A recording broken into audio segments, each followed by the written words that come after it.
Misty, should we talk good cat products instead of just talking smack about bad cat products? Yeah.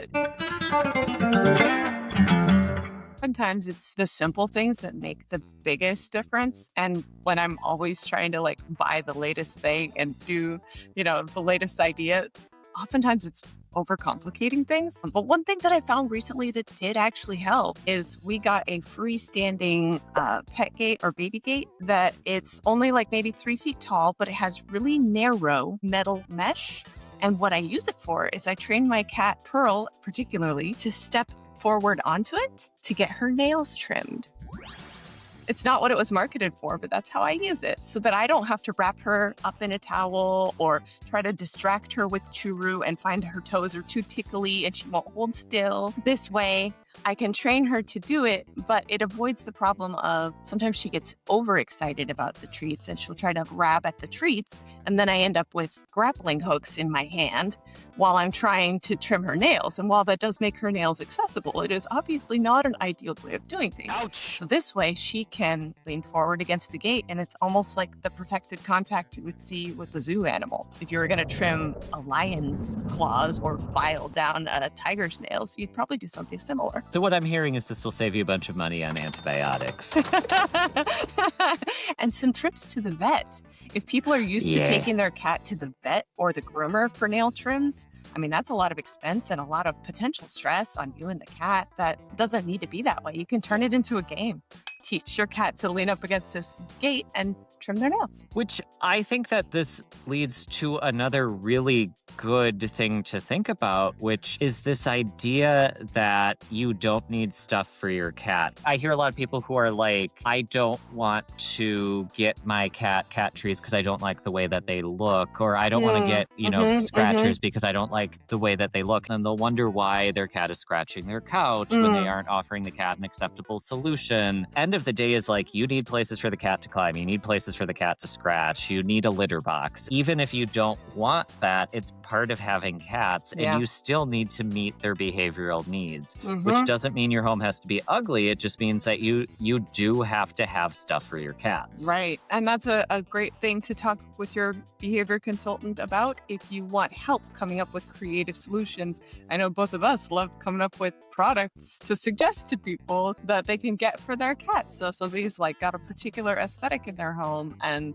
they would prefer to have things, a certain color palette or a certain type of style, or maybe more minimalist. And there are companies that are developing products that look more appealing that still meet your cat's needs. And you don't have to go to the extreme of trying to buy a litter box that looks like a planter because that's a terrible idea. Your cat's going to feel trapped. I hate that stupid. Yeah, terrible. When you're finding things that can be creative solutions, make sure that they also keep the cat's needs in mind. It doesn't have to be a competition between you and your cat. It's something that you can get things that meet your needs and meet the needs of the cat. And also, you don't have to spend a ton of money on this. Don't get me wrong. There are some gorgeous cat trees out there that are really nice looking that I absolutely would love to get.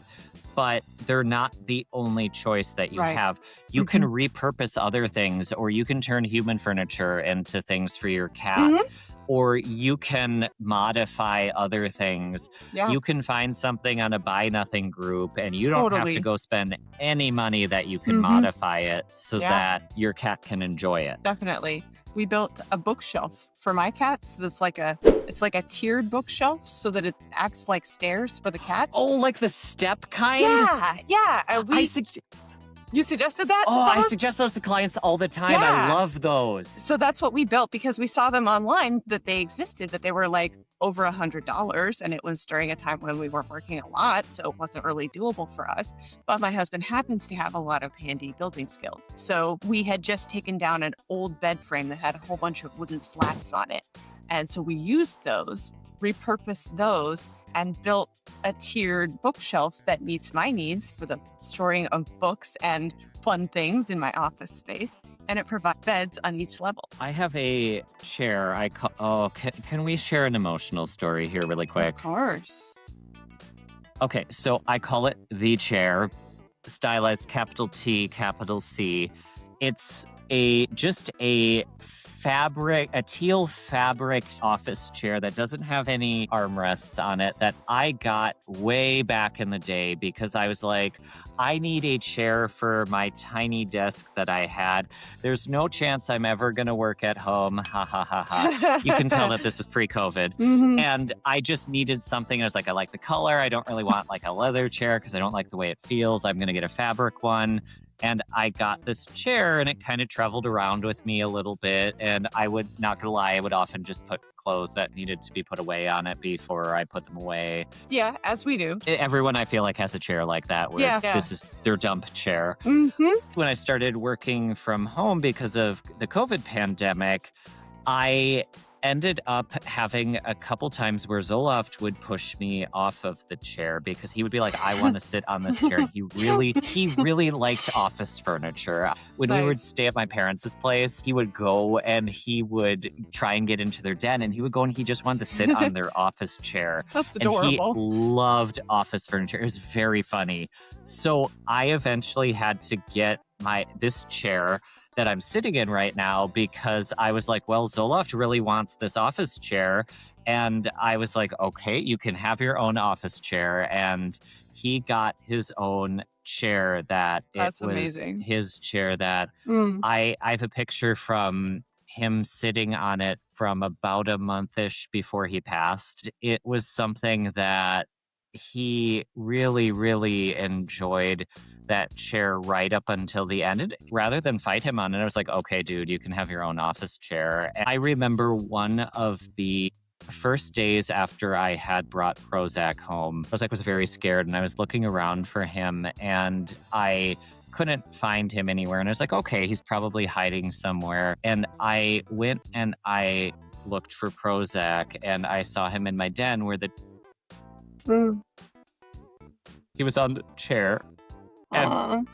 it felt like Zoloft was passing it down to his brother. Mm. That, this new cat that I'm just getting to know and that is terrified and really thin, and he gets to hopefully enjoy something that Zoloft really liked. Where I'm going with this is that you may have something in your home that you could repurpose or give to your cats, and they may be Mhm. perfectly happy with it. Even if it's not meant for cats, who cares? Just give your cat something that they like. Is it safe for them? Great, they can use it. It's theirs. Yeah. And then you get something for yourself and you don't have to worry about them trying to take your chair while you're sitting in it. And for that matter, your cat is not going to control you or dominate you or something like that because you're giving them something that they want. That's not how cats think. That's how we think, Mm.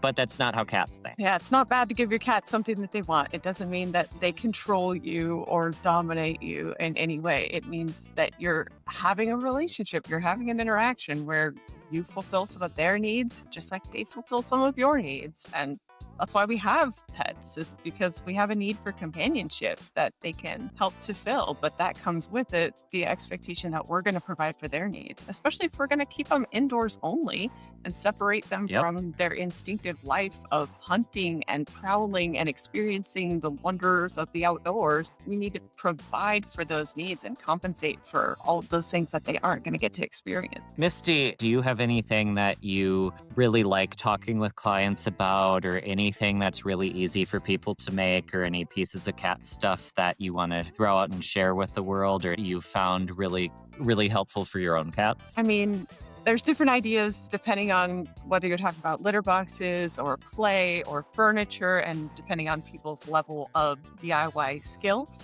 But one I think is fairly accessible for most people is to make their own cat toy at home. And there's tons of different ideas out there.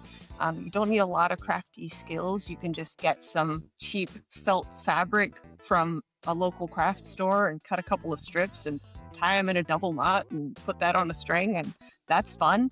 Or if your cat likes to destroy things and you're tired of spending $7, $8 on a cat toy only to have them shred it in 1 or 2 play sessions, a thing I like for that is to get some plain, like not colorful dyed, but like plain gift wrap tissue and wrap up some really smelly treats in that. So like freeze dried treats or bonito flakes are great because they have a lot of scent. Tie that up twist it up so you're not using a bunch of string or tape or anything, and just kind of tie a string around that, a nice sturdy string, and put it on a wand toy. And you can drag that around, and as they grab it and they rip it, it opens up and they get the treat. So it's even more natural way to simulate their hunting, and they get to eat the thing and destroy the thing, the satisfaction of ripping it apart.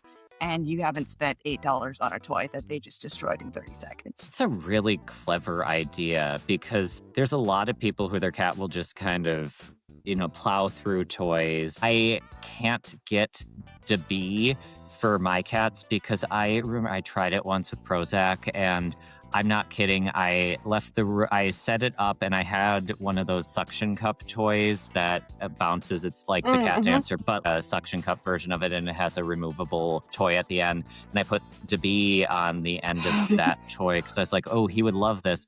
I left the room. And I came back, and Prozac, I'm not kidding, it was like fireworks or an explosion. Like, DeBee was dead. Yeah. Linus does that. Oh, Linus, sir. His favorite is the feather mouse. It's the same brand, and it's the same idea as DeBee. It's like a little mouse made out of, I don't know, like caribou fur or something, and it's got feathers coming out of its butt. He likes it, but it always makes me think of the really old school Tootsie Pop commercial. Did you ever see those where it had like the animated owl and be like, how many licks to get to the center? Oh, yes, the owl. And the owl gets impatient. Oh. Yeah, so he goes like 1, 2, 3, chomp. That's what he does. So he gets this fancy, awesome toy. He's loving it, but he's like, grabs it in his mouth. And as soon as he's got it in his mouth, it's like, lick, lick, chomp. And then the fur and the feathers fly everywhere. So that was kind of what got me the idea of like, cats need toys they can destroy that don't cost us a ton because they're going to destroy them in just an instant. Can we also talk about cats that don't like certain things?